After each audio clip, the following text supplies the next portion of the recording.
Las opiniones y comentarios expresados en el siguiente espacio son exclusiva potestad de quienes lo emiten. Esta empresa televisora exime su responsabilidad o participación en los mismos.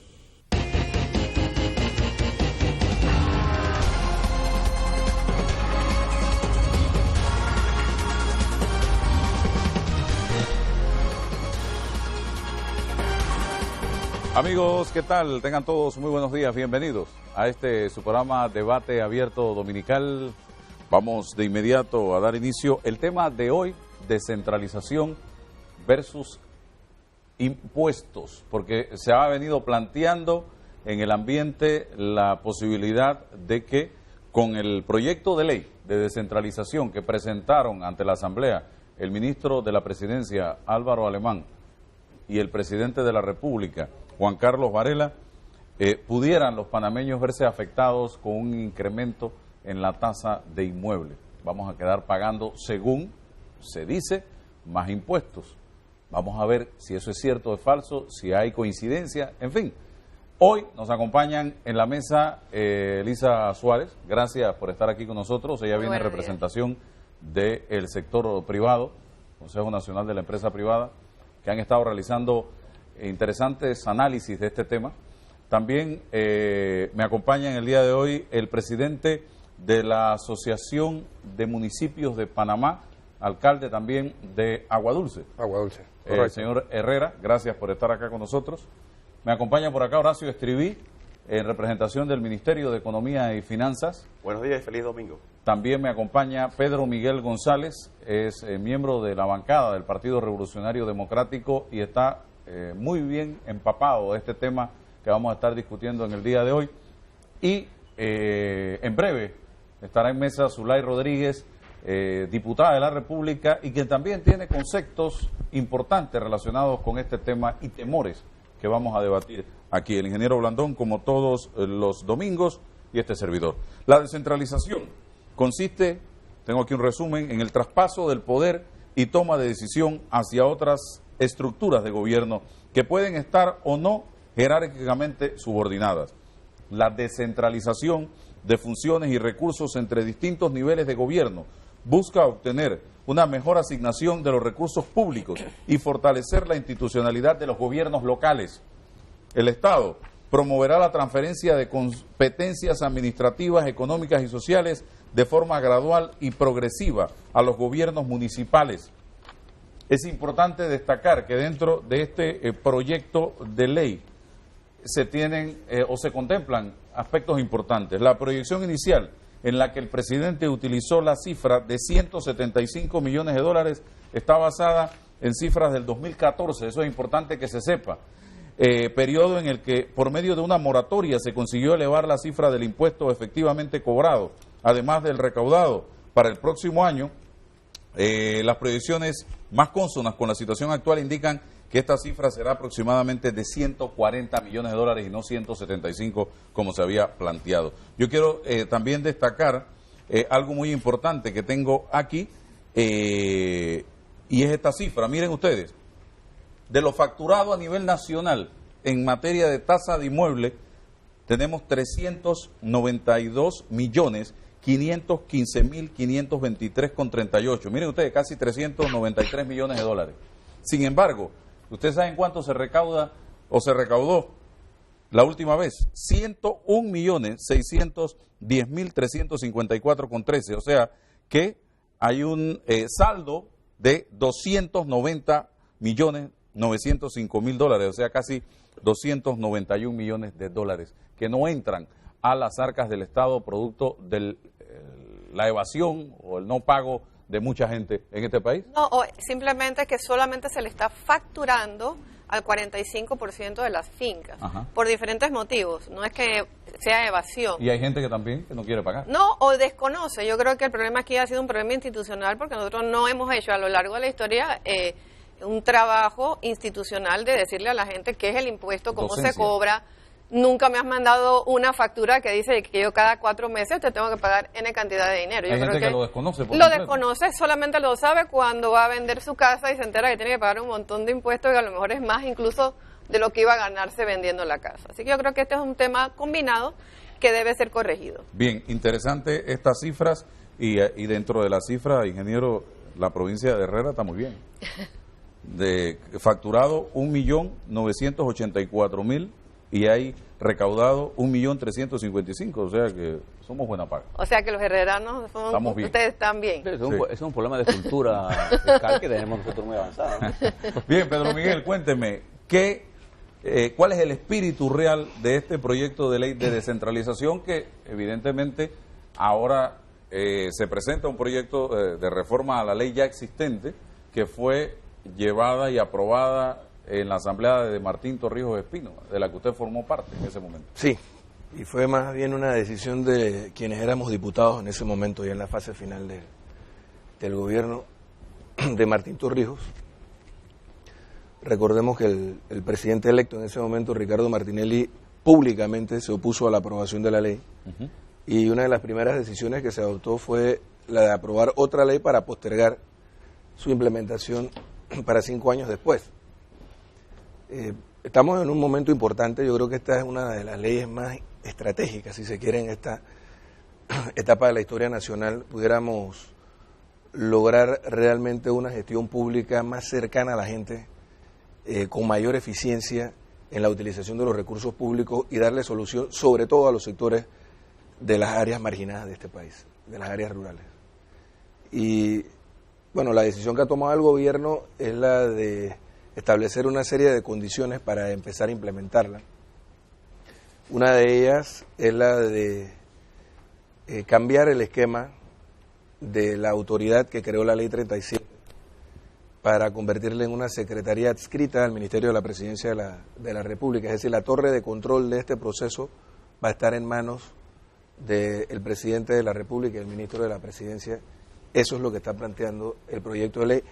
Hay quienes piensan que esto pudiera ser incluso considerado inconstitucional, tomando en cuenta de que el régimen municipal es un régimen por su naturaleza autónomo, y quizás la figura de la autoridad pudiera ser la que más se compagina en esta etapa. Eso por un lado. Por el otro lado, se ha planteado en una primera etapa financiar este proceso a través del impuesto de inmuebles. No es una idea nueva, lo tiene la Ley 37 y lo tenía también una versión anterior que aprobamos en primer debate durante la administración de Mireya Moscoso, que nunca cristalizó como ley, solo que en aquella ocasión se estableció un cálculo, una tabla de cálculo ponderado para la distribución de estos recursos mucho más equitativa. En aquella ocasión se contemplaban varios factores que no se están contemplando ahora. En aquella ocasión no solamente se contemplaba recaudación y cantidad de población, que son los dos factores que ha utilizado el Ejecutivo en este momento para hacer la propuesta del proyecto de ley, sino que también se tomaba en cuenta extensión territorial y niveles de pobreza basados en un mapa descrito por un estudio que hizo el Programa de Naciones Unidas para el Desarrollo, el PNUD. En aquella ocasión entonces existía una distribución mucho más equitativa de lo que pudiera ser la que está planteando el proyecto de ley. Pero nosotros queremos reconocer como algo positivo el que no se haya dejado para las postrimerías de este gobierno, sino más bien en la primera fase de esta gestión, el dar este paso importante, que todavía quizás la gente no lo comprende, porque la propia ley tampoco lo desarrolla. Si ustedes ven el artículo 136 de este proyecto de ley, lo remite a una ley de participación ciudadana que no ha sido aprobada. Y nosotros estamos tratando dentro de este proceso de comprometer a sectores de sociedad civil para que se adueñen de este aspecto del proyecto de ley y podamos conseguir que estos recursos que se han transferido a los gobiernos locales, entiéndase municipios o juntas comunales, no sean un cheque en blanco de recursos que quedan a discreción de quien sea electo representante o alcalde en un momento determinado, sino que sean recursos que estén a disposición de las comunidades, de los ciudadanos y ciudadanas de este país, en todo el territorio nacional, que ellos entiendan que por la vía de artículos claramente plasmados en la ley, ellos pueden participar de la estructuración del presupuesto cada año en el municipio y seguidamente participar también del proceso de fiscalización en la utilización de estos recursos. Si nosotros logramos, desarrollar estos aspectos dentro de la ley, yo creo que estaríamos dándole una mucho mayor fortaleza y estaríamos entonces sí cediéndole poder a la gente. De lo que se trata aquí es de ceder las capacidades que tiene el gobierno central hacia instancias que están diseminadas por todo el país, que son los gobiernos locales, pero con la participación de los ciudadanos. Si no hay participación de los ciudadanos, entonces nosotros pudiéramos caer en el error de descentralizar parte de la corrupción que se da en el gobierno central. Si nosotros firmamos este cheque en blanco sin la participación de los ciudadanos que puedan estructurar el presupuesto participativo y adicionalmente fiscalizar año tras año la utilización de estos recursos, pudiéramos estar dándole argumentos a aquellos que se oponen al proceso de descentralización. Pero yo creo que es un paso positivo, es una discusión importante que involucra a todos los sectores. No hay un partido político, no hay un sector de la sociedad que se oponga al proceso de descentralización, pero sí debemos ponernos de acuerdo para desarrollarlo de la mejor manera. Ahora, esta es una discusión muy distinta al tema fiscal y al tema tributario. Ambos temas se han mezclado porque hay un artículo, que es el artículo 112 de la Ley 37, que se mantiene con el proyecto de ley presentado por el Ejecutivo, que le da la posibilidad que los municipios asuman el cobro, cuando tengan la competencia para hacerlo, del impuesto de inmuebles. Y el artículo 113, que le da la capacidad al municipio para incluso desarrollar avalúos y reavalúos para el cálculo de este impuesto. Entonces son temas que sí se entrelazan, y yo creo que hay inquietudes que son muy legítimas de algunos sectores de la sociedad, tanto del sector privado como de algunos diputados que lo han venido planteando. Son dos temas que debemos discutir, si se quiere, paralelamente, y en la medida en que nosotros logremos disipar esas dudas con respecto al tema fiscal, le pudiéramos estar dando mucho mayor viabilidad al proceso de descentralización. Bien, hay aspectos importantes. A todos los municipios se les garantiza como mínimo inicial el 50% de lo recaudado, ¿cierto? Correcto. Se reparte el 50% de la totalidad de los fondos proporcionalmente según su población. De este modo, distritos con poca recaudación, con alta concentración de población, reciben una contribución solidaria. Por último, ningún municipio puede quedar por debajo de $500,000, es lo que presenta el proyecto de ley en estos momentos.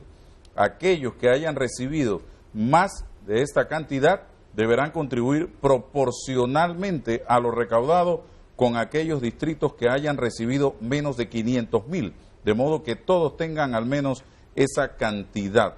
Entonces, aquí yo quiero destacar que 28 distritos de los 78 solamente tienen cierto nivel de independencia económica. Exactamente. Por lo tanto, ellos van a tener que aportar o ser solidarios con los otros municipios, con la mayoría. Cuando se le transfiere el impuesto de inmueble, que en este momento lo recauda el gobierno central, algo que debe tener claro la ciudadanía es que no son recursos que se le van a quitar a los municipios no subsidiados. Se le van a transferir recursos a los municipios no subsidiados adicionales. Sí, la operación matemática la hace el Ministerio de Economía y Finanzas. Pero no toca los ingresos del municipio como tal. Actualmente. No. Exactamente. Esto es un adicional. Sí, pero algo que no establece la ley, que es importante aclarar, y creo que eso debe quedar establecido en la norma, es que esta base que se está planteando en el proyecto de ley de $500,000 y que nosotros, algunos diputados, queremos llevar al menos a $1 millón, eso pudiera tener un costo adicional de unos $30 millones, no contemple el actual subsidio, porque si un municipio subsidiado hoy tiene un presupuesto, por ejemplo, de $250,000 y le vas a dar un presupuesto de $500,000, solamente le estarías dando $250,000, no $500,000. O sea, tendría que ser por encima del subsidio que actualmente tiene. Eso por un lado. Y por el otro lado, le reitero, los municipalistas panameños, yo tengo aquí al lado al presidente de la Asociación de Municipios de Panamá, pero dentro de esa asociación no solamente está el amigo Jorge Herrera, hay muchos municipalistas que son de nuestra expresión, no se sienten satisfechos con la propuesta que está haciendo el órgano ejecutivo. Reconocen, como lo reconocemos nosotros, el avance, la importancia de discutir el tema en este momento. Nuestra intención desde la Asamblea es ver cómo nosotros podemos encontrar las aspiraciones del municipalismo con la propuesta que ha hecho el presidente Varela. Y una de esas aspiraciones es que esa base de $500,000 suba al menos a $1 millón. Bien, y el distrito evidentemente que más aporta en esta ecuación es el distrito de Panamá, que va a tener que hacer importantes contribuciones al resto del país y tendrá una asignación final sobre la base de esos millones que planteábamos, de 86 844.469 que hoy día no tiene. Porque el municipio de Panamá es el que recauda en este momento efectivamente el 78% de todo lo que se recauda en impuestos de inmuebles. Vamos al cambio y regresamos enseguida porque hay preocupaciones. El tema de los impuestos, el tema de... Venimos de 5 años de mucha corrupción en este país, con incluso alcaldes que fueron reelectos y que no le han presentado cuentas a este país sobre el manejo de las denominadas partidas circuitales, y ellos ahora van a manejar millones de dólares. También el tema de quién va a administrar y cómo se van a administrar esos recursos y los controles que vamos a tener para que esos recursos sean bien administrados y no vayan a parar en planilla o en otras cosas. Todo eso es parte de la discusión. Vamos al cambio y regresamos enseguida. Avanzamos, amigos. Estamos aquí en Debate Abierto Dominical. Señor Herrera, lo que planteaba antes de irme al cambio comercial, la corrupción, ¿cómo vamos a controlarla? ¿Cómo vamos a administrar estos recursos y los controles que debemos tener como país para que no se repita lo que se dio en los últimos 5 años de gobierno? Bueno, muy buenos días a todos, y la verdad que creo que el reto que ha tenido el presidente Varela de traer al tapete el tema de la descentralización municipal como una agenda prioritaria es de admirar. Creo que por más de 20 años se ha luchado en el sistema tratar de que los gobiernos entendieran que desde lo local se puede trabajar con la ciudadanía. Y creo que el rol que nos toca ahora es demostrar que tenemos las capacidades, los alcaldes y representantes, en ejecutar programas de desarrollo en nuestro pueblo. Pero esto tiene que tener controles. Todo lo que se dio en la pasada administración, donde fueron muchas juntas comunales y muchos municipios escogidos al azar por varios diputados a manejar los fondos sin ningún tipo de control, ha traído también cortapisas para que la gente crea que el alcalde y el representante pueda hacer su trabajo en las comunidades. Pero creo que esto es de oportunidad y hay que hacer cambios. Nosotros en ese sentido, la Asociación de Municipios de Panamá, donde están todos los partidos políticos representados a través de alcaldes y representantes, propusimos también que se le diera un control previo a todas las juntas comunales del país. Actualmente las juntas comunales no tienen control previo y hemos pedido ese requisito. Sabemos la responsabilidad que nos va a tocar en manejar gran cantidad de dinero, pero nosotros hemos puesto como punta de lanza el tema de la fiscalización, que tengamos auditores en todos los municipios que le den un seguimiento a las juntas comunales para que nosotros podamos desarrollar los programas de inversión. Hay muchos que no entienden esto, pero uno que lleva más de 20 años en el sistema y que las cosas han evolucionado, tenemos que tener un grado de responsabilidad. Y en ese sentido nosotros estamos en esto. Y el otro tema importante que va casado con esta es el tema de la participación ciudadana. Todo proyecto que nosotros vayamos a ejecutar debe tener el aval de la comunidad. De nada me sirve llegar a una comunidad que hacer una cancha de fútbol cuando la comunidad quería ir a una iglesia. Al final se pierde la distribución del recurso y no se ve la obra en sí. Y tenemos que ser objetivos. Creo que la autoridad más cercana a la comunidad es el alcalde y el representante. Pero nosotros, para seguir trabajando, necesitamos los recursos. El impuesto de bien inmueble a nivel de Latinoamérica, los únicos 2 países que no lo han recibido como municipalidades es Panamá y Haití. Y nosotros tenemos los recursos, que hay que regularlo, se regulará. Pero esto no queremos llegar a un tipo de confrontación. Nosotros como alcalde, en ningún momento le vamos a quitar la casa a nadie, ni mucho menos nos vamos a meter en el tema de los revalúos. La ley 37, en su modificación, lo dice claramente. Aquí no hay revalúo, no va a haber que los alcaldes van a estar cobrando un impuesto. Al final, nosotros no queremos llegar a ese extremo. Nosotros lo que queremos es que estos dineros sean llegados a la comunidad con participación ciudadana y con transparencia, que es el papel que va a jugar la Contraloría, y en esto hay que reconocer todo el apoyo que nos está dando el Contralor Federico Humbert, de estar haciendo seminarios a través de la provincia para que los alcaldes y representantes se preparen. Posteriormente venimos con el personal de abajo, cosa de guiarlos y que estos fondos sean distribuidos equitativamente en las comunidades. Y hay que resaltar algo, esto es un tema que es un tema de Estado. Aquí no se está viendo ningún tema político en base a este proceso de ley de descentralización. Nuestro gobierno, a través de las alcaldías, somos 20 de 78 municipios y solamente 108 representantes de 648. ¿Qué quiere decir con esto? Que estamos trabajando en base a un proyecto de Estado por el fortalecimiento de los gobiernos locales y las municipalidades. ¿Cómo vamos a hacer en los casos donde, por ejemplo, $1 millón para un alcalde puede ser algo normal, pero $1 millón para otro puede ser la plata de toda la vida, el presupuesto del Estado. O sea, ¿y esa persona cómo va a hacer para manejar $1 millón? Bueno, o 500.000. En ese espíritu de la ley se marca que el 90% de esos fondos van a ir a inversión y un 10% en tema de funcionamiento. Pero tiene que asesorar a esa persona. Exactamente. Hay alcaldes, honestamente, la ley establece los que están en áreas muy apartadas, que no tienen los manejos. En ese sentido, la ley establece los requisitos que se van a tener. Un buen planificador, un buen analista de proyectos, un abogado que esté representando al municipio y un personal técnico que se va a dedicar a levantar los proyectos y que tengan los resultados. Una de las cosas, y que estamos claros los 78 alcaldes, que aquí no va a haber sobrecosto en los proyectos. Creo que si nosotros abultamos un proyecto X, le estamos quitando la oportunidad de desarrollar otra comunidad. Y los dineros serán ajustables a los precios razonables y que queden dentro de las comunidades. Y unos planteamientos que le hacíamos en la mesa de trabajo fue, el distrito de Agua Dulce tiene 5 corregimientos. Nosotros licitamos proyectos y se van a Panamá a compra. Arriba de 15.000 balboas, te llega cualquier empresa de Panamá, Chiriquí, viene, te licita el proyecto, pum, pam, se va, no te contrata mano de obra del área, ni te compra los materiales de ahí. Entonces, ¿a dónde nosotros podemos llegar que ese dinero sea distribuido en las comunidades?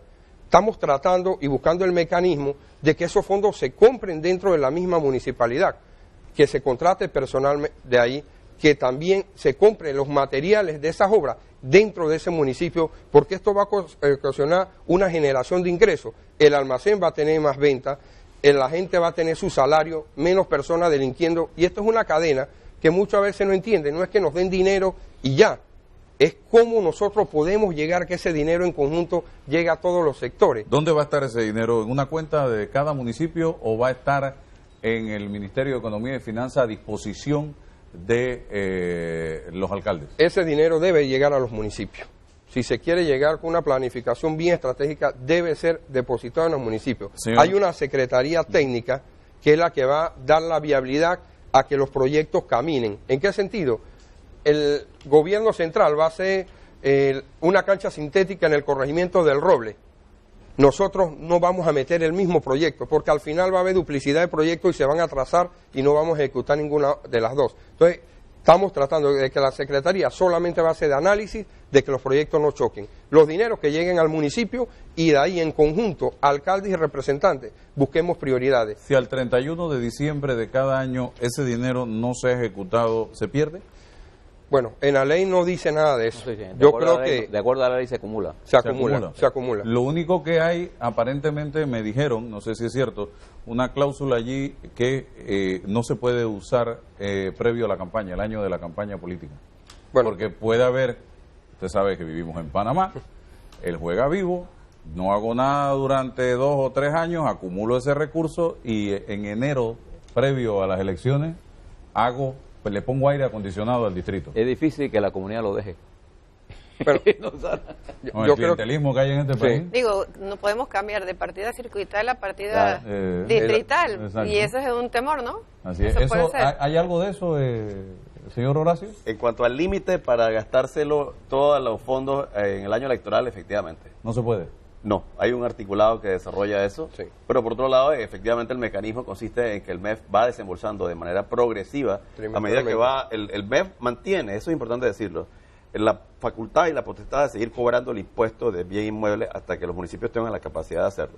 En primer lugar. En segundo lugar, a medida que se va recaudando, se va a ir desembolsando con carácter trimestral y se va a ir colocando en lo que se ha definido como unas subcuentas, donde efectivamente esos montos se vienen acumulando y se utilizan de acuerdo a los señalamientos que ha hecho el señor alcalde. He escuchado a diputados así, bajo cuerda, decir esto va a ser una competencia desleal entre diputados, alcaldes y representantes. Ahora vamos a quedar nosotros en desventaja porque no tenemos partidas circuitales y ahora los alcaldes y representantes sí van a estar manejando el billete. ¿Qué dice usted de eso?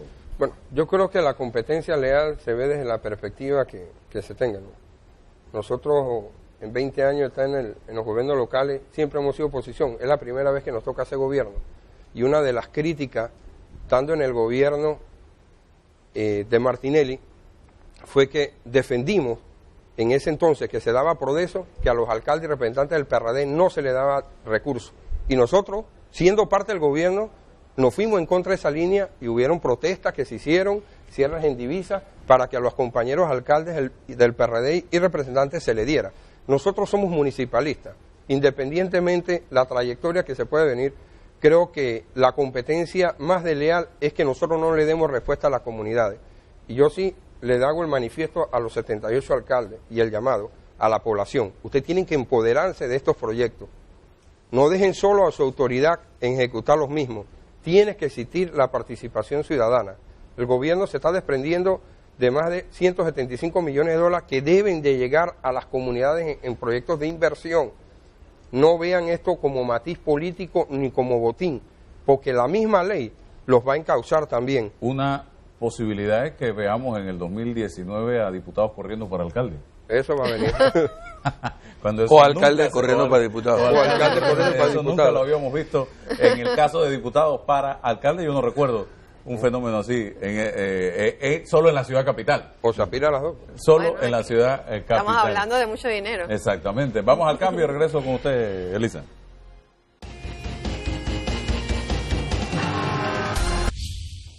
Bien, ya está en la mesa Zulay Rodríguez, tuvo un pequeño retraso, pero aquí está para aportar a este debate que ha sido hasta el momento bastante conceptual, ¿no? Hemos hablado, hemos explicado un poco en qué consiste esto para que la gente vaya entrando en conocimiento de lo que va a ser la descentralización. Elisa, cuéntanos un poco la expectativa que ustedes tienen y las preocupaciones que ustedes tienen como sector privado frente a un tema como este.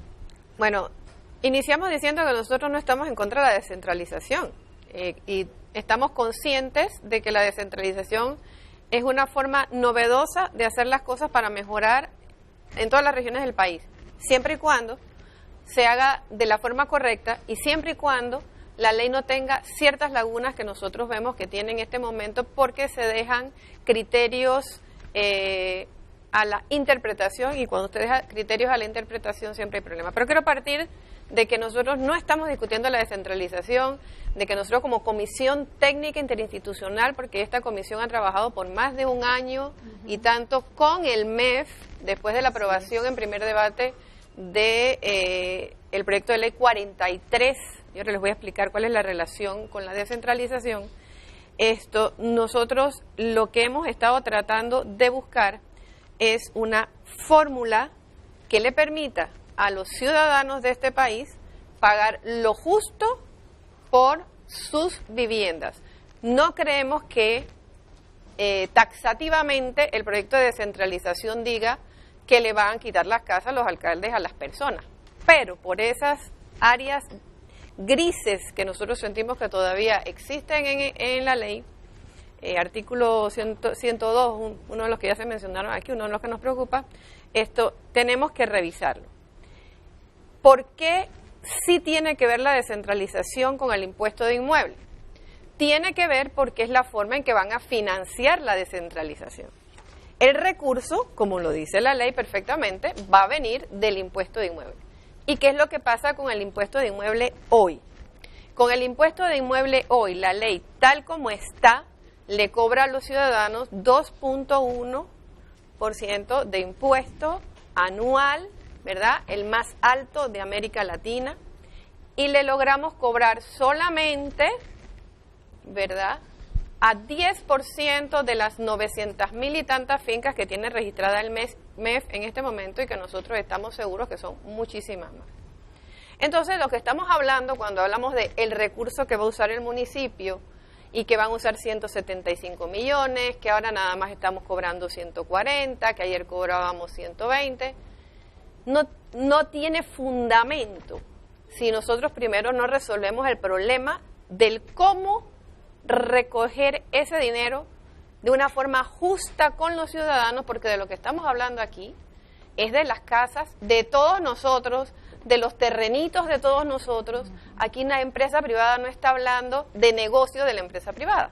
Aquí la empresa privada, a través de los gremios, 13 gremios que conformamos la Comisión Técnica APD, Convivienda, ACOBIR, API, Cámara de Comercio, Asociación Bancaria, Asociación de Reevaluadores, o sea, la comisión técnica, que además está conformada por los gremios del CONEP, hemos estado con nuestros expertos trabajando directamente en esos cálculos para saber realmente cuánto debe ser ese impuesto que al final nos están diciendo se le va a traspasar en este momento con la ley de descentralización a los municipios.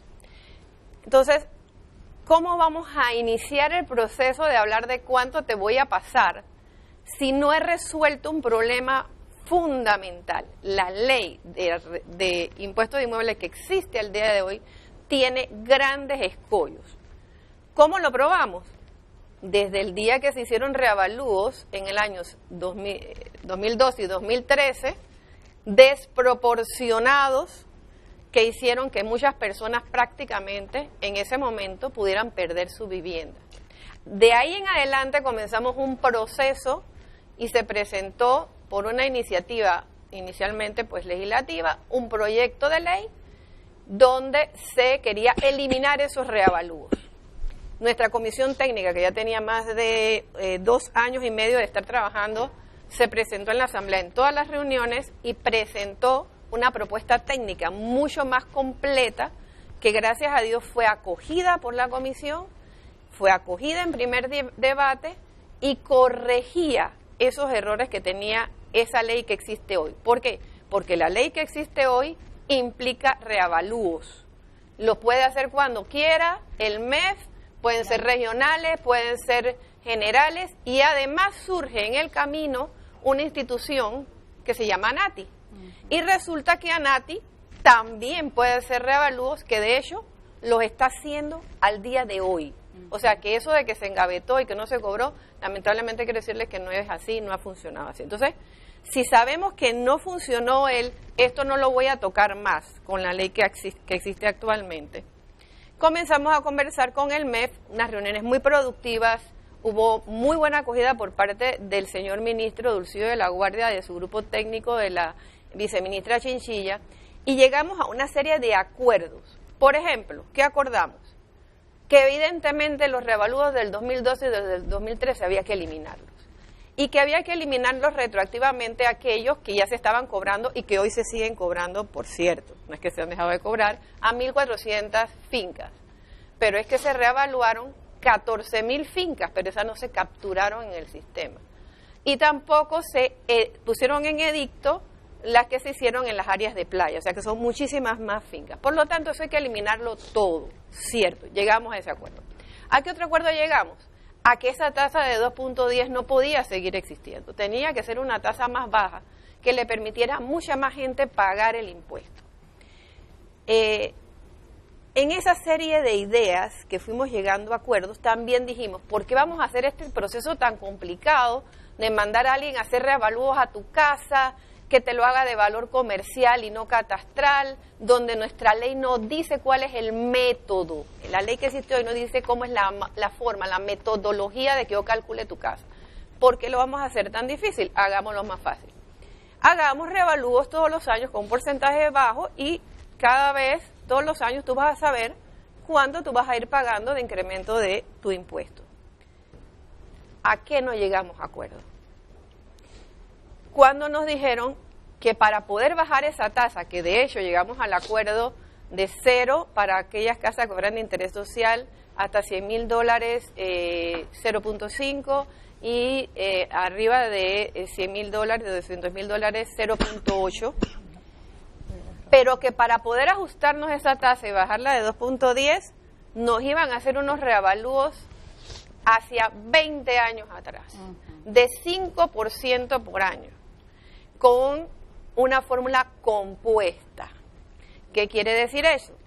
Que el señor que perdió su casa ahorita en las inundaciones en el área de Samaria, que dijo en la televisión, emocionado, pues esta casa mía me costó $100,000, ¿verdad? Ese señor, si yo ahora les doy los cálculos, que antes pagaba, les puedo decir inmediatamente, $100,000, que puede ser cualquier casa de Betania, que puede ser, bueno, si es de Samaria, una casa de $100,000, $1.470 al año con una tasa de 2.10, después de ese reavalúo hacia atrás de 20 años, va a pagar ya el primer año $1.989. Se que va a pagar $500 más ese señor. Pero no solamente nosotros propusimos que sí, que se hiciera un reavalúo general, y eso sí estuvimos de acuerdo. Lo que dijimos es hagámoslo una sola vez, un porcentaje bajo, porque efectivamente hay fincas en este país que están a unos valores que no son reales, que hay que ajustarlos, y de aquí en adelante ajustémoslo cada año o cada 2 años, 2.5, de manera que la gente sepa cuánto va a pagar y que el MEF me pueda decir a través de una facturación, señor, usted cuatrimestralmente me va a pagar tanto. Entonces, vamos a ver una casa de $50,000.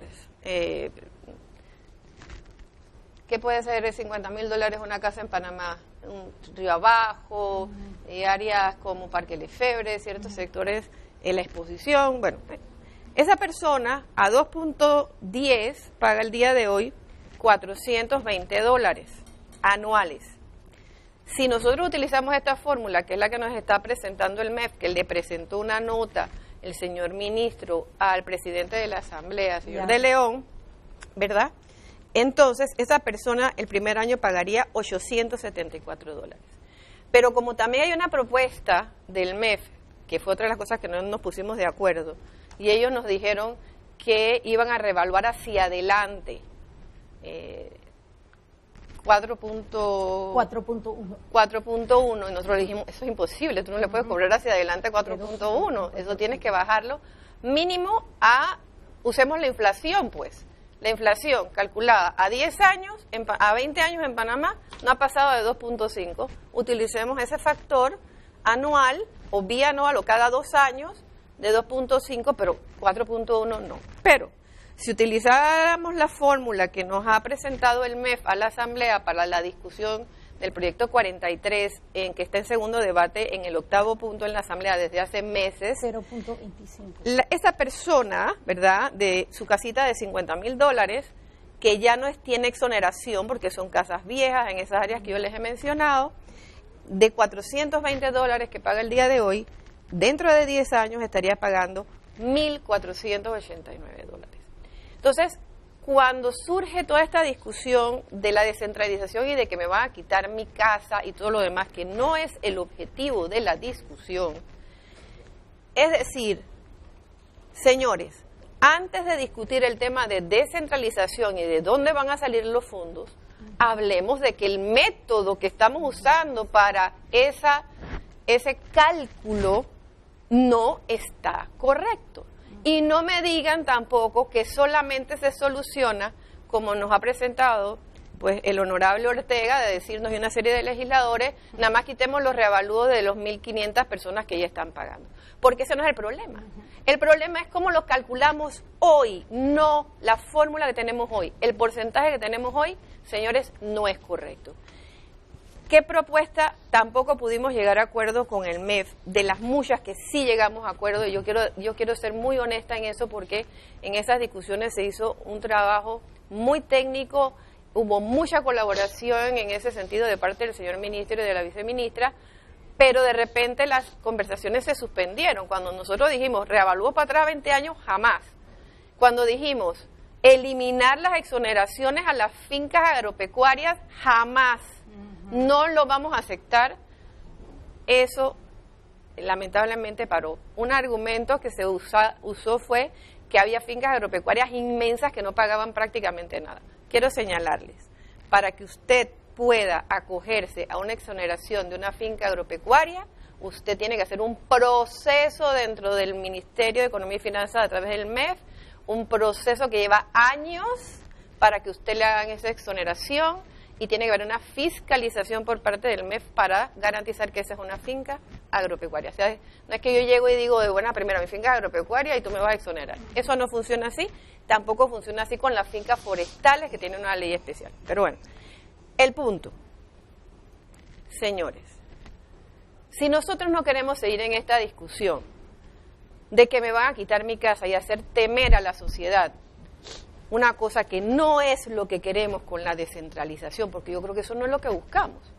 Lo que buscamos es que se cobre lo justo a todos los ciudadanos que tienen una propiedad, pero que también las instituciones del Estado hagan un esfuerzo por cobrar más. Nosotros tenemos información en este momento extraoficial, le hemos pedido formalmente a Nati que nos proporcione el dato que tienen, de que no son 900.000 fincas, de que son más de 2 millones de fincas las que existen.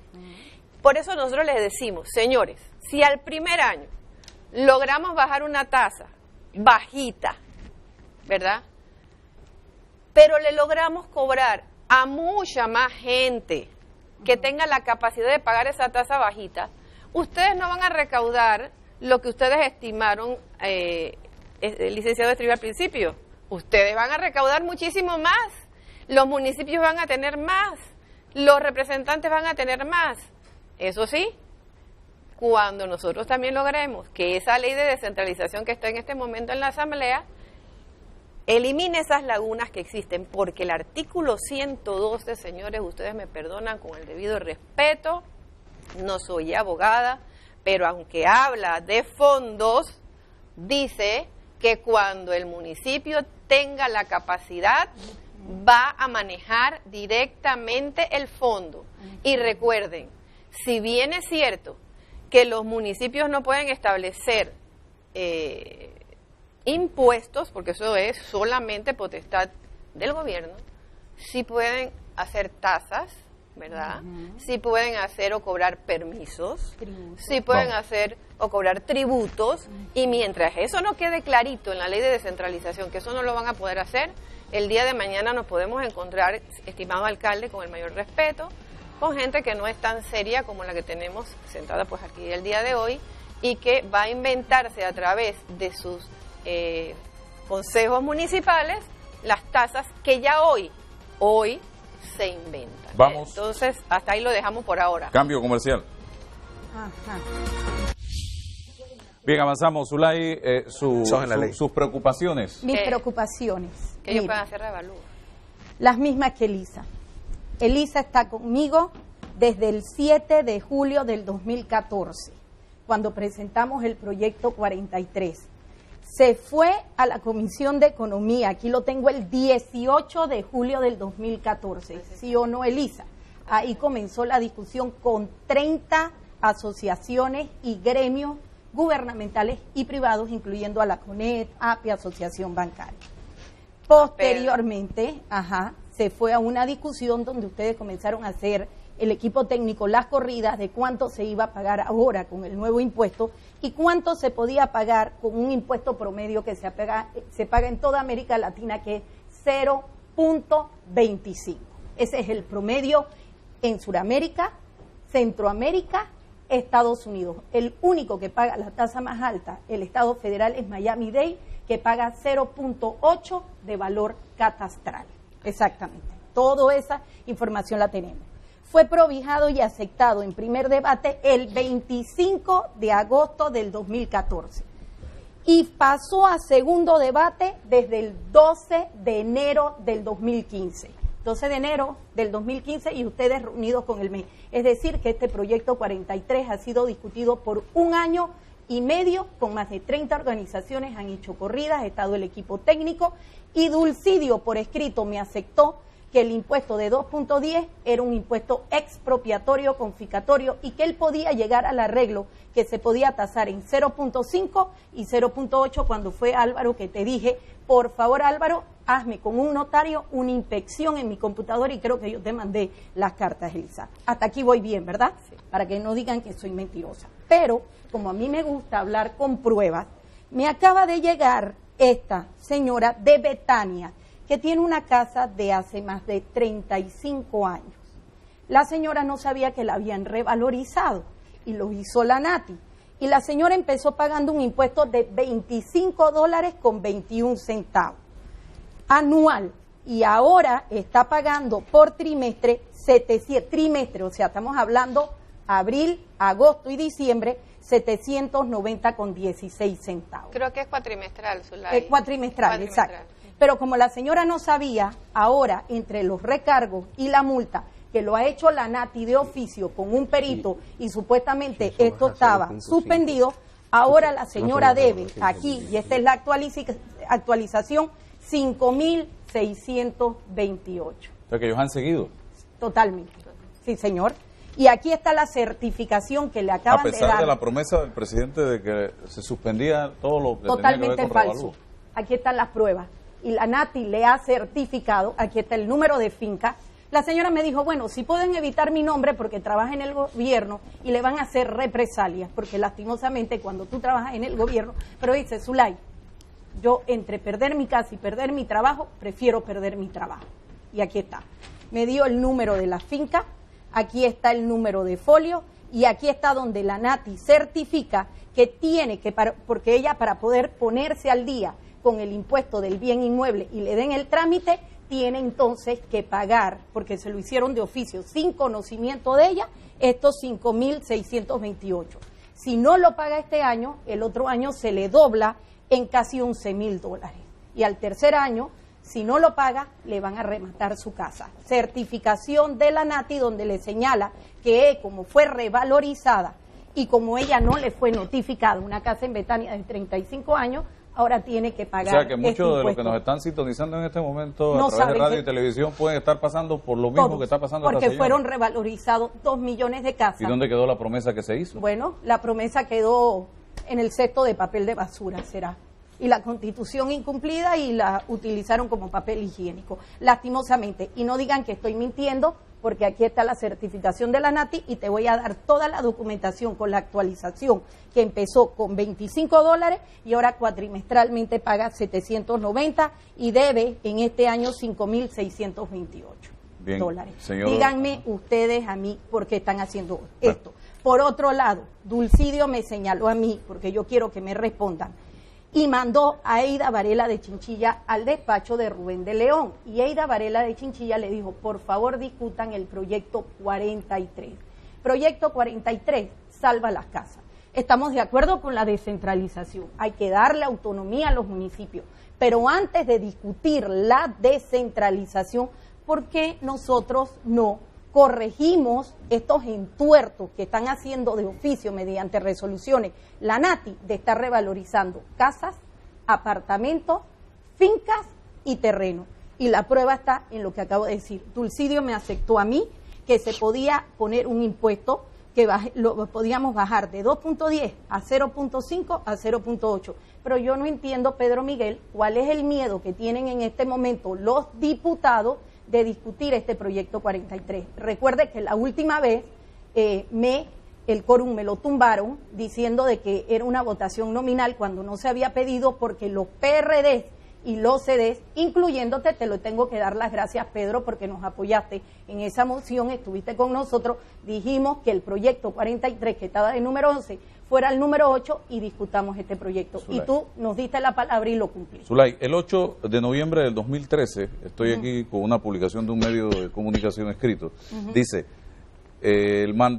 dice, según el candidato Juan Carlos Varela, el mandatario Ricardo Martinelli y su candidato presidencial apoyan la revalorización desproporcionada de las viviendas y el consecuente aumento del impuesto de inmueble que afecta específicamente a la clase media, porque no le importa poner más presión económica sobre las familias panameñas. Cierto. Los avalúos catastrales implementados por el Ministerio de Economía y Finanzas durante el gobierno de Martinelli se realizarán a barriadas específicas. Se ha informado por su parte y ya ahí viene el tema. O sea, aquí veíamos a un candidato a la presidencia, el señor Juan Carlos Varela, hacer críticas contundentes. Dice el presidente Martinelli, con el silencio cómplice de su candidato José Domingo Arias, está buscando aumentar la carga tributaria para las familias panameñas, está malgastando millones en fondos públicos que le pertenecen a todos los panameños en excesivas cuñas gubernamentales de televisión con fines políticos, y criticaba esto de los revalúos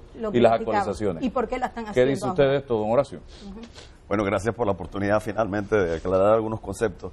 Yo creo que es necesario crear un poquito de conciencia en la población y aclarar algo que tiene que ver con la evolución que ha tenido el impuesto del inmueble. Pero vamos al concepto del impuesto primero. A diferencia del impuesto de ingreso, que se cobra sobre la base simplemente de definir una tasa, 20-25%, el impuesto de inmueble se basa en dos elementos. Uno que tiene que ver con la valoración del bien como tal y el otro que tiene que ver con la tasa. Se ha señalado con insistencia que hay un conjunto de leyes vigentes y yo tengo que destacar que técnicamente lo que está vigente es el artículo 766 que ha estado vigente desde 1976 y que se promulga a través de la ley 76. Eso hay que aclararlo. Ese artículo fue modificado por, entiendo, la ley 8 del 2010 del gobierno de Martinelli y efectivamente en aquella oportunidad se establecía lo siguiente, se disminuía la tasa que se iba a cobrar y se aumentaba un poco ciertos tramos. Voy a explicarlo de forma sencilla. ¿Qué está vigente? Lo mismo que estuvo en el 76. ¿Y qué establece ese artículo 766? Establece tramos. Es decir, hay una exoneración completa para las viviendas de menos de 30.000. Luego viene un tramo que paga 1.75 en lo que corresponde a tramos que van entre 30 y 50. Luego 1.95 se paga sobre el tramo de 50 a 75. Y luego, finalmente, un 2.10 que se paga para viviendas que son, viviendas, corrijo, no, propiedades, que son de más de $75.000. ¿Por qué destaco esto? Porque esto es importante. Porque si tú haces un análisis de cuánto realmente representa esto como tasa efectiva, tú vas a descubrir que una casa de $100.000 paga una tasa de 1.36, que una casa de 150.000 paga 1.60 y una casa de 200.000 paga 1.73. Por ende, no es cierto, lamentablemente tengo que diferir, que el impuesto que se aplica es de 2.10, porque en la práctica, cuando tú aplicas las exoneraciones, la tasa efectiva es mucho menor. Y eso hay que empezar a destacarlo como elemento fundamental cuando tú haces comparaciones con otros países.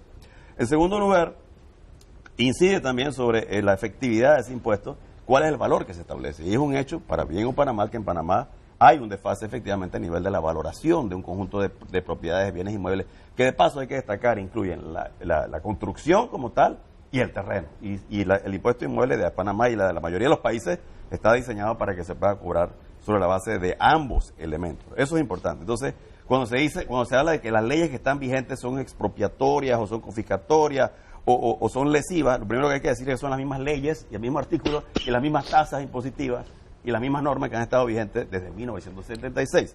Más allá de eso, le doy crédito a la preocupación que han establecido en la mesa cuando se dice, sí, pero es que espérate un segundito, hay una ley que es la ley 2010 que no se ha derogado por ley y que solamente se suspende, y yo creo que es lo que da pie a esta confusión. ¿Por qué? Porque como producto de eso se avanzó de manera parcial y efectivamente se revalorizaron algunas propiedades.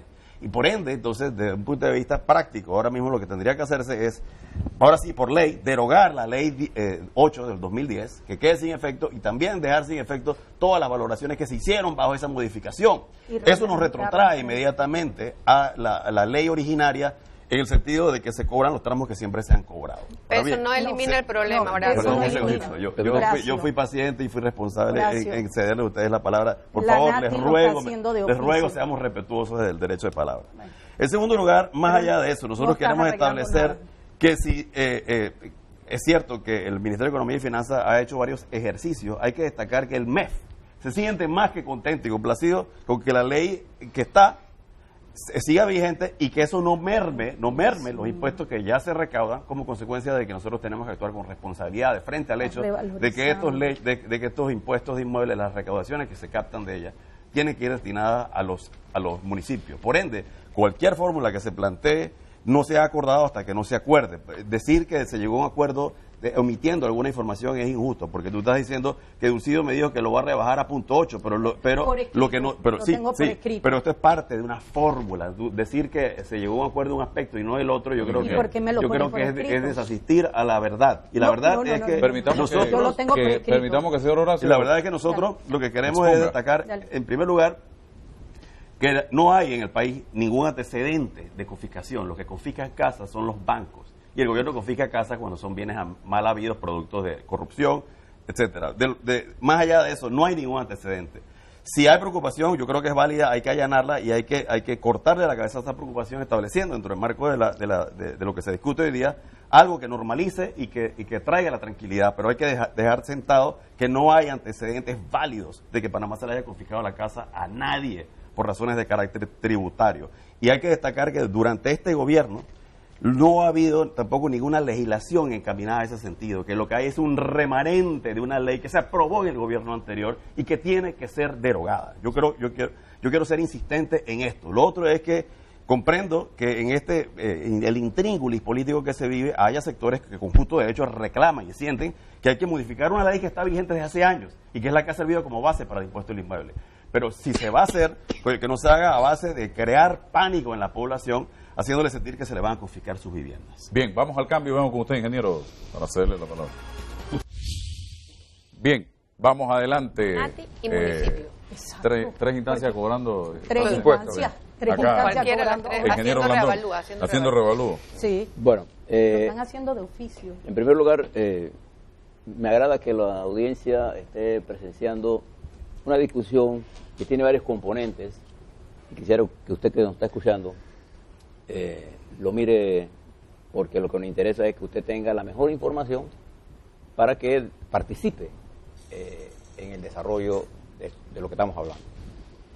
Por ahí anda un peregrino, un hombre de Dios, interesado no solo en transformar la iglesia, sino transformar el mundo. Ese peregrino se llama el Papa Francisco.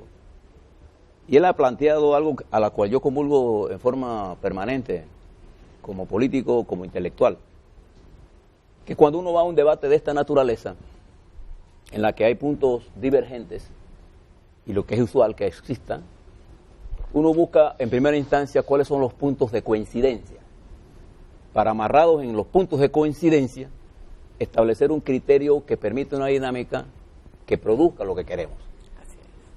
Si lo que nosotros hacemos no es buscar los puntos de coincidencia, sino multiplicar nuestras desacreditaciones o nuestras diferencias, entonces lo que hacemos es atomizar el pensamiento y no se produce nada. Entonces, la primera cosa que yo creo es que debemos buscar los puntos de coincidencia. Entonces yo quisiera a usted que nos está escuchando, que usted tuviera varias cosas claras para el debate.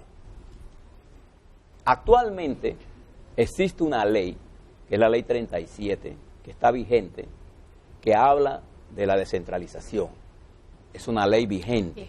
Está en este momento vigente.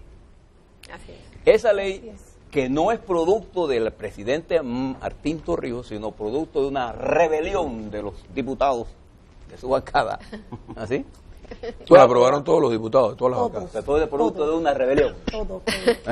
De su diputado, rebelión que a mí me pareció correcta en esa coyuntura, porque está con uno de los temas más importantes que tiene que ver este país, que es que nosotros necesitamos empoderar a los gobiernos locales para que ellos sean fuentes importantes del desarrollo nacional. Que la primera pregunta que usted tiene que hacerse para traer el debate de la descentralización es si la descentralización es necesaria o no. Y yo tengo la menor duda que no solamente que es necesaria, sino desde el momento en que nosotros lanzamos allá cuando iniciamos el proyecto de Omar Torrijos en 1972, que fue defenestrada después de las reformas políticas del 1983 y que vienen a la vida política cuando las reformas constitucionales se hicieron a través del gobierno de Mireya y de Martín Torrijos, que trae la descentralización y se concreta en la ley 37 que hoy está vigente. Entonces, nosotros hemos perdido la oportunidad de desarrollar precisamente el gobierno local.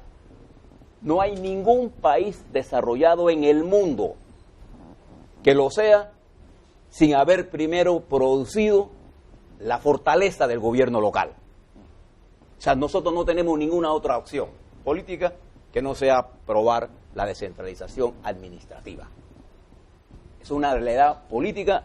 Le agradezco al presidente Varela que en el inicio de su gobierno haya introducido este debate.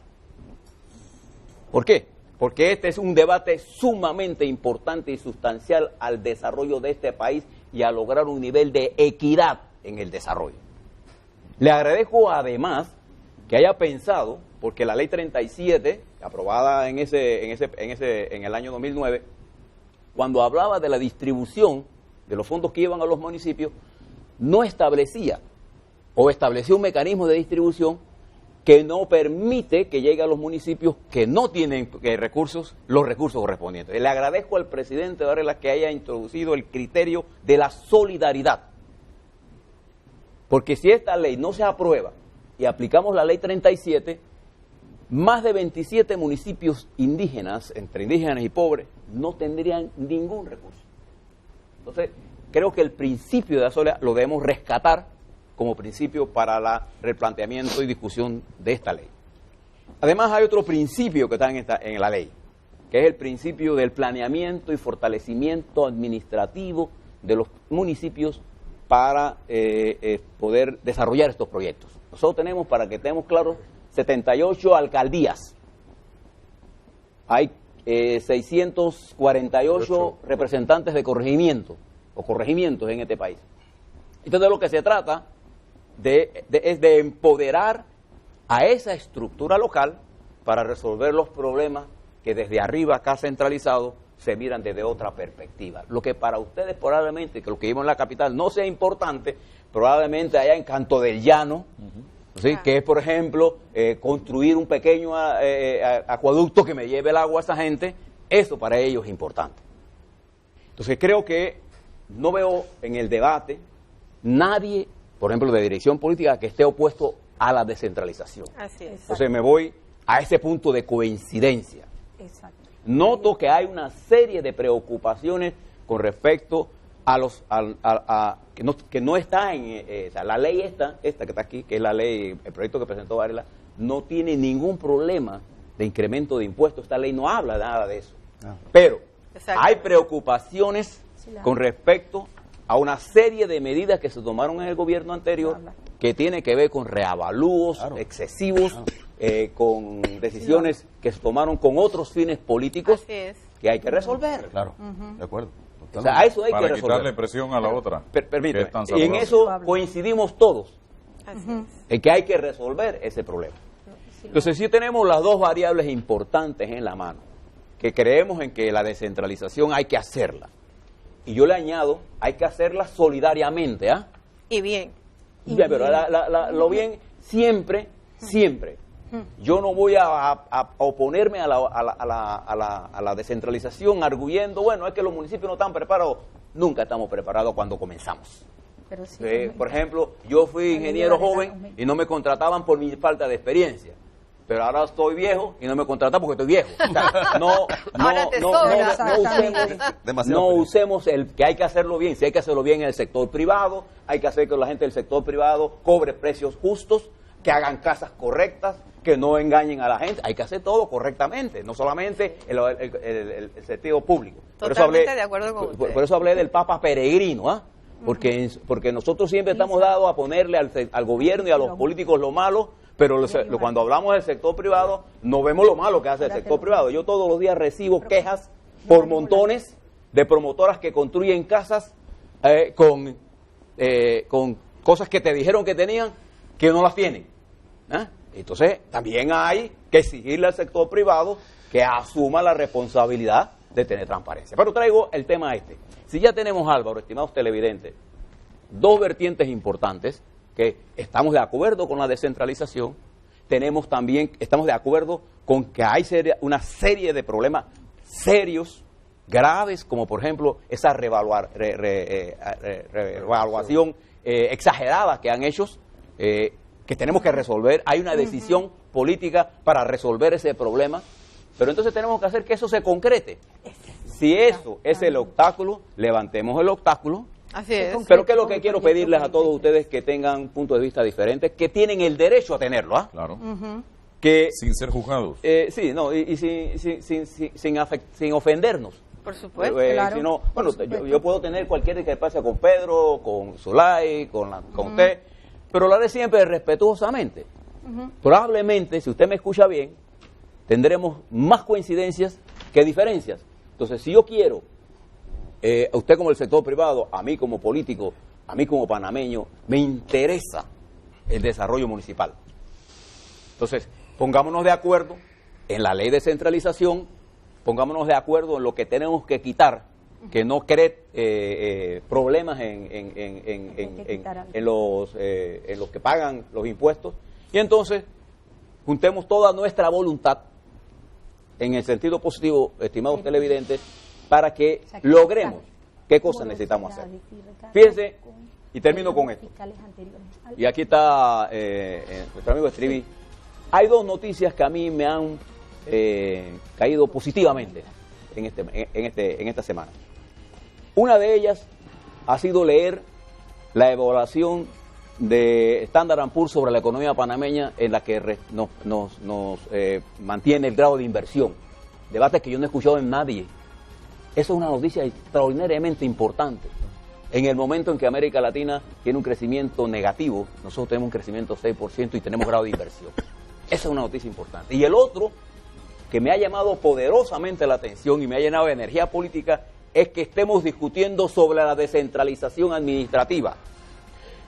Porque políticamente, la revolución más grande que nosotros podemos hacer, y usted que es diputada, ustedes que son diputados, usted que forma parte del gobierno local, es empoderar a nuestro pueblo desde abajo hacia arriba. Y comparto el criterio de Pedro Miguel, que la descentralización implica que los alcaldes deben buscar modelos de participación en la toma de decisión de las cosas que vamos a hacer, porque ese pueblo empoderado políticamente, ¿no es así?, nos permitirá a nosotros avanzar, no solamente en beneficio de los que más tienen, sino en beneficio de los que menos tienen, para hacer más justa la economía. De manera que yo pienso, Álvaro, que si nosotros manejamos esto con inteligencia, con la capacidad que hay en toda nuestra capacidad instalada, intelectual, hay aspectos de esto que son extremadamente técnicos y que confundiríamos a la población si lo hablamos públicamente, porque es muy difícil entender toda esta actualización de impuestos. A la gente lo que le preocupa aquí entre tú y yo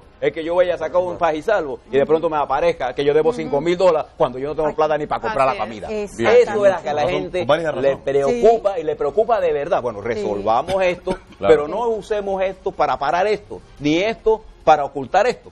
Me explico, o sea, busquemos los puntos de coincidencia. Y le decía yo a Pedro Miguel, me tengo que ir al cambio, resolvámoslo ya. Claro. No esperemos 2 o 3 años para empezar a discutir este tema, porque al final no discutimos nada. Resolvámoslo ya y quitémosles el temor a la gente, porque incluso conozco de casos de personas que heredaron una casa, que heredaron una finca, y que hoy, cuando se enfrentan a este tema, se dan cuenta que deben miles de dólares y que mejor dejan eso allí y no voltean a ver la propiedad. Y eso no puede ser. Vamos al cambio y regresamos enseguida. Que aquí no hay contradicciones en esta mesa. No hay contradicciones. Bien, avanzamos el debate en la mesa, no se ha detenido un solo segundo. Continúe usted, don Pedro Miguel, con compromiso. Yo creo que es importante en este momento. Porque la pelota está del lado de ustedes. Yo pienso que no hay mayores contradicciones con respecto a este tema, ni con respecto a la descentralización, ni con respecto al cumplimiento de compromisos de campaña, no solo del presidente Varela, sino incluso nuestra propuesta presidencial en las pasadas elecciones, que era desmantelar los cambios que a la ley fiscal le instaló la reforma fiscal del año 2010, porque cuando se aprobó la ley 37 en las postrimerías del gobierno de Martín Torrijos, se hizo en base, en el caso del artículo 112 de esa ley, en base a lo que estaba establecido en la norma fiscal vigente. Hay otras normas que se aprobaron con posterioridad, que como se ha mencionado aquí, de la creación de la ANATI, que también le otorgó facultades, como bien lo ha explicado aquí la diputada Rodríguez, a esta autoridad para hacer reavalúos y aplicarlos. Entonces, de lo que se trata es de que nosotros le demos tranquilidad a la ciudadanía, resolvamos el problema por distintas vías. Puede ser por la discusión de la ley 43, o puede ser por la aplicación de una serie de disposiciones que se aprueben simultáneamente con la ley que estamos discutiendo de descentralización, para darle tranquilidad a la sociedad panameña.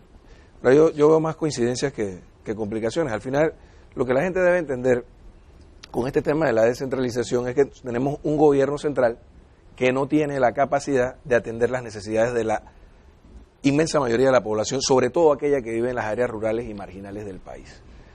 Un ciudadano que se encuentra con el problema de que no hay agua en su casa y que toca la puerta de un alcalde o de un representante de corregimiento y no cuenta con las partidas necesarias para poder afrontar su responsabilidad.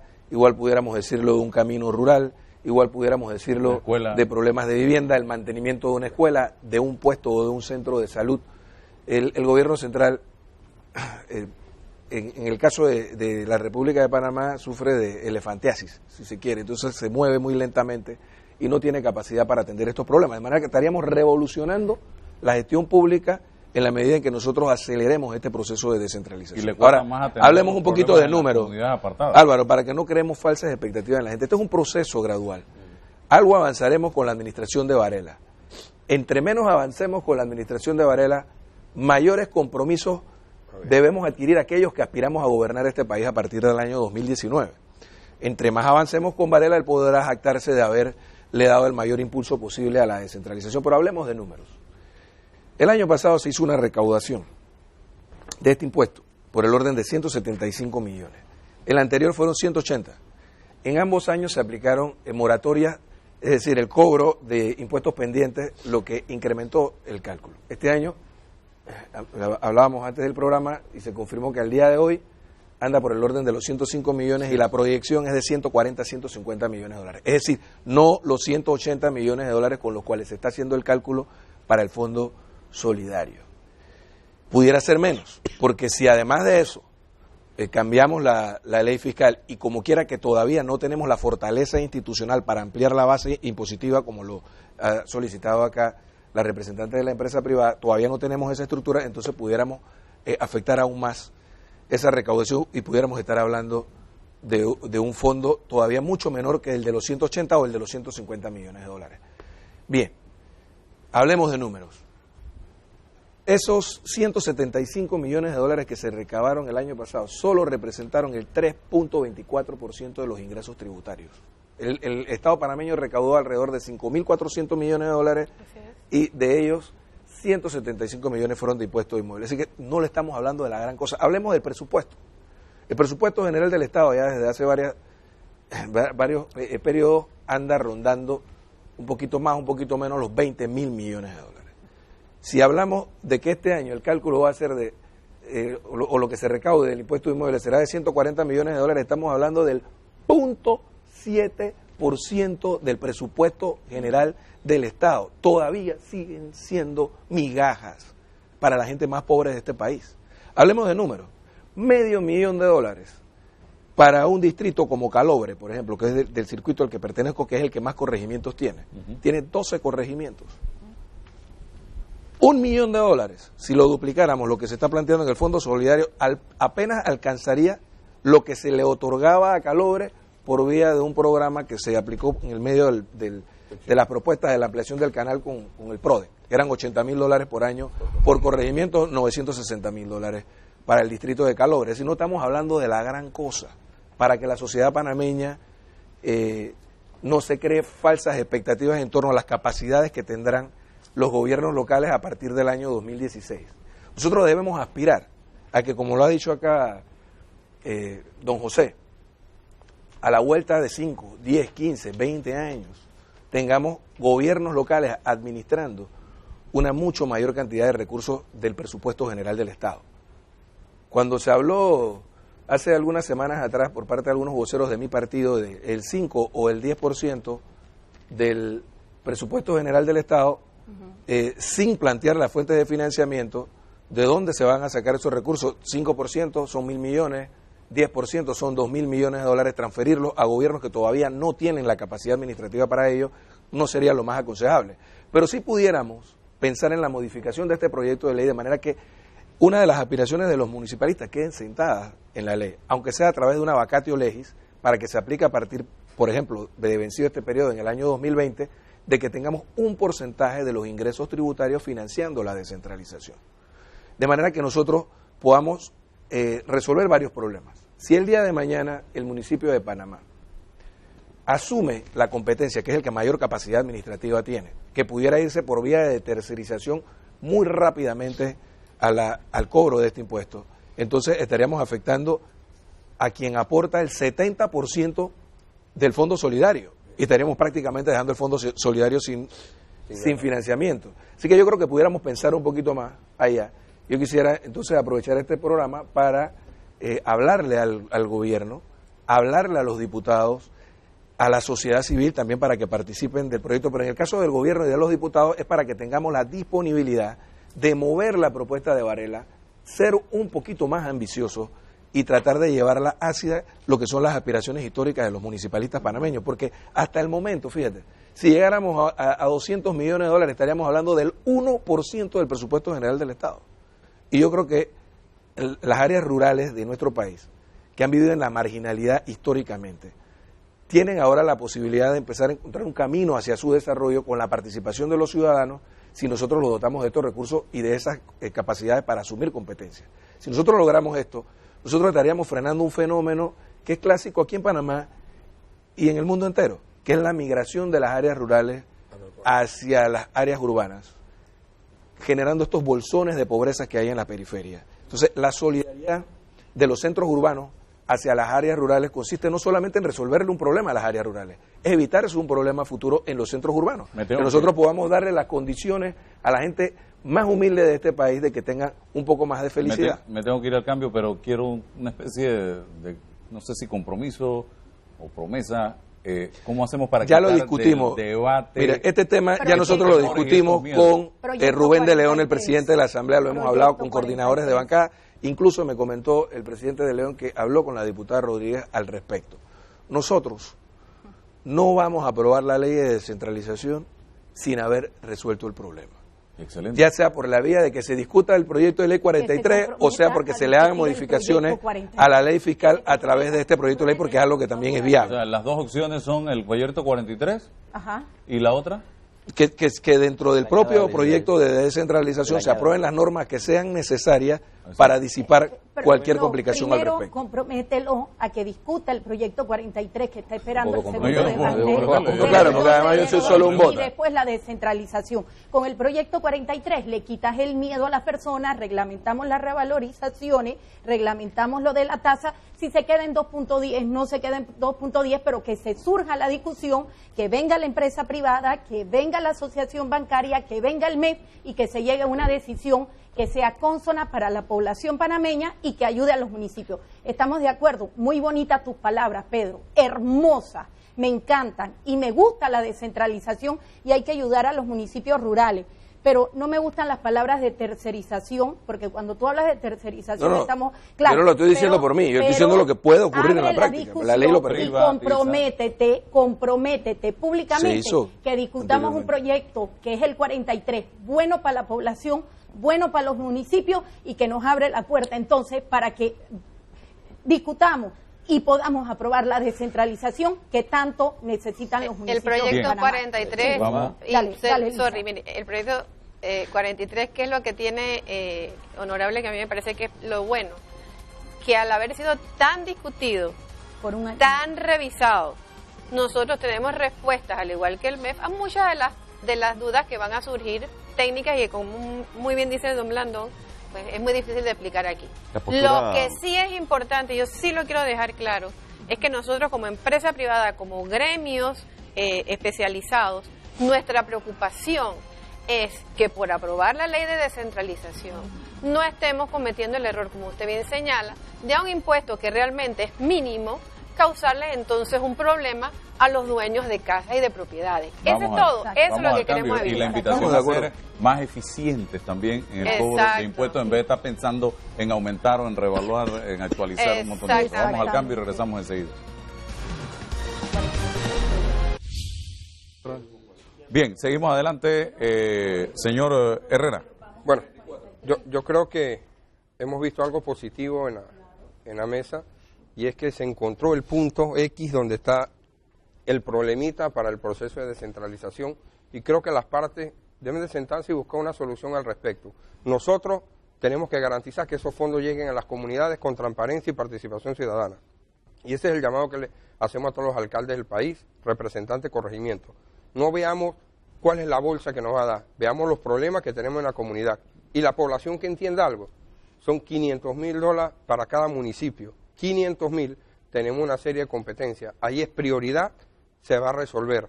No podemos resolver todos los problemas, pero hemos dado el inicio con este gobierno que nunca nadie se atrevió a enfrentar este problema.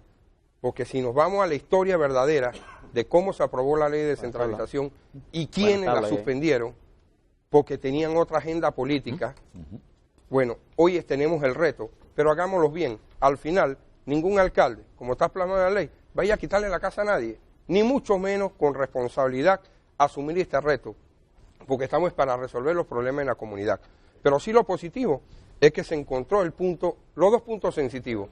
La postura del MEF es sencillamente que no se mermen las recaudaciones por las razones que ya el diputado Pedro Miguel lo ha explicado. Este país ya no aguanta más exoneraciones, en primer lugar. En segundo lugar, tiene que ser una ley que sea consistente con lo que es la protección del Estado de Derecho y el derecho a la propiedad, que representa muy bien CONEP, y en ese sentido estamos totalmente de acuerdo. Esa ha sido nuestra postura y siempre lo seguirá siendo. Y lo otro es no matar el incentivo que representa, no demonizar el hecho de que estos municipios eventualmente van a tener que administrar, obviamente, el cobro de este impuesto, que es lo que señala la ley, una vez hayan desarrollado las capacidades. Entre tanto, la Dirección General de Ingresos seguirá haciendo la tarea, pero necesitamos la ayuda de los municipios a efectos de establecer temas de carácter catastral, que no tiene que ver nada más con el precio, tiene que ver dónde está la ubicación del bien, quién lo ocupa, qué mejora se le ha introducido. Casi se ha demonizado la facultad y la obligación que tiene el municipio en este sentido, que es fundamental. Y como tú lo has señalado, Pedro Miguel, en la práctica, el impuesto de inmuebles en este país es mínimo en comparación a lo que es en otros países. Bien, y yo quiero recalcar aquí que los panameños compraron al votar por el presidente Varela esto que dice en el proyecto de campaña, en las promesas de campaña: pondremos fin a la política de sobrecargar a la clase media con impuestos excesivos. Esto lo haremos mediante un sistema tributario justo, sencillo y neutral, centrado más en el consumo que en los ingresos, en el castigo a la contaminación y en el resarcimiento de los perjuicios a la salud causados por la generación de ganancias o en la formación de capital. No aumentaremos las tasas ni crearemos nuevos impuestos a la clase trabajadora y profesional del país. Además, simplificaremos el sistema de pago de impuestos de manera que deje de ser una experiencia negativa para los contribuyentes y crearemos una deducción fiscal del impuesto sobre la renta para las familias que invierten en la educación privada de sus hijos. Ese punto final, eso parece que no va a pasar y ahí está como promesa de campaña. Lo puede cumplir si discuten el proyecto 43, Pedro. Yo me refiero al tema de la educación privada de los hijos, que también es otro tema. Y de las casas que y las viviendas. Varios candidatos a la presidencia lo prometen y se queda ahí como promesa de campaña. Bueno, señores, mire, yo creo que lo más importante y que hemos llegado a esta mesa, yo creo que es que el MEF, a través de su ministro, llegó a acuerdos con nosotros para presentarle a la Asamblea una serie de recomendaciones para la discusión de la Ley 43, que al final pues tienen criterios, 2 o 3 criterios distintos a los que negociamos y a los que nunca llegamos a acordar, porque esos 2 principios nunca los acordamos, lo de la retroactividad y lo del porcentaje. Yo creo que simplemente tenemos que sentarnos a ver esos puntos. Estoy segura que con eso nosotros le quitamos un peso descomunal al tema de la descentralización. Claro. Y no solamente, Horacio, perdóname, no solamente es el hecho de decir al gobierno que no cobre más. Nosotros tenemos que ser conscientes que la ineficiencia de las instituciones en cobrar no nos las puedes achacar a los ciudadanos que tenemos una casa. No le puedes seguir cobrando al 10% de los tontos que pagamos, disculpen, el impuesto, una carga adicional. Tiene que haber, honorable, y en eso sí se lo digo, dentro de la ley, algo que obligue a las instituciones a mejorar sus catastros, a hacerlos mucho más eficientes. Tenemos que hacer más eficientes a nuestros técnicos. Nosotros no conseguimos del MEF ningún tipo de dato, quiero que ustedes sepan, lo tuvimos que conseguir a través de la Contraloría, a través de N cantidad de instancias, porque nunca nos lo quisieron dar, a pesar de que, insisto, el ministro y la viceministra siempre fueron muy colaboradores. Al final, no podemos cobrarle más por su vivienda a la gente, no le podemos cobrar un impuesto, una hipoteca el resto de la vida, y no podemos permitir desde ningún punto de vista que en este momento, como están las cosas, si se aplican, 3 instancias nos van a poder hacer reavalúos. Pero nadie ha propuesto eso. Yo no le he propuesto. Lo dice la Cámara de ley. Diputados tampoco lo ha propuesto. Dice la ley. Hay que derogar la ley. Hay que derogar la ley. Pero Bueno, pues es lo que te estamos diciendo. Pero lo están haciendo, ANATI Horacio. puede hacer reavalúos. ANATI lo está MEF haciendo. puede hacer reavalúos. Y Efectivamente. ahora Y eso hay que- también hay lo que- vamos hay a que poder dejar hacer los sin efecto. municipios. Dios nos libre si nos caen los 3 encima. Bueno, los 3 no van a Vamos al revaluar. cambio y regresamos enseguida. Bien, seguimos adelante, ingeniero Blandón, y 14 minutos. luego Zulay. Eso no es Sí, mira, cierto, ya yo se lo pienso habíamos que sobrepasado. ya los argumentos están en la mesa y creo que debemos pasar a la acción. Pero yo quisiera dejarle una reflexión a usted, televidente, que nos está escuchando. Yo creo que en la mañana de hoy le estamos dando un ejemplo de lo que debería ser el país nuestro, ¿no? Discutir, tener discrepancias, vuelvo y le reitero, eso es la vida de la Saludable. diversidad. La diversidad es la característica del mundo. Pero yo quisiera pedirle a ustedes y a todos los que están aquí en esta mesa, y particularmente a los señores diputados, no pensemos en chiquito. El Papa Peregrino, al cual me he enamorado de su pensamiento, Panchito. Don Francisco decía que cuando uno piensa en pequeño, aunque recorra mucho, avanza poco. Pero cuando uno piensa en grande, aunque camine poco, avanza mucho. Y también decía, usando un refrán africano, allá en Cuba lo usó, decía que cuando uno quiere caminar rápido, uno anda solo. Pero cuando uno quiere llegar lejos, uno anda junto. Entonces, este es un problema que no lo podemos resolver solo. Tenemos que resolverlo juntos. Entonces, para bien o para mal, y yo creo que más para bien, nosotros tenemos una generación de muchachos, diputados, alcaldes, empresarios, hombres y mujeres que tienen la capacidad de entender esto. Y yo les pido que con humildad, con tolerancia, con respeto y sobre todo con creatividad busquemos la solución. ¿Por qué? Porque nuestras comunidades en el interior y en la periferia de la ciudad capital están reclamando la descentralización. Es decir, las cosas que no hace el gobierno por estar enfrascado en ese mega preocupaciones. La política, no lo se olviden, la política siempre es local.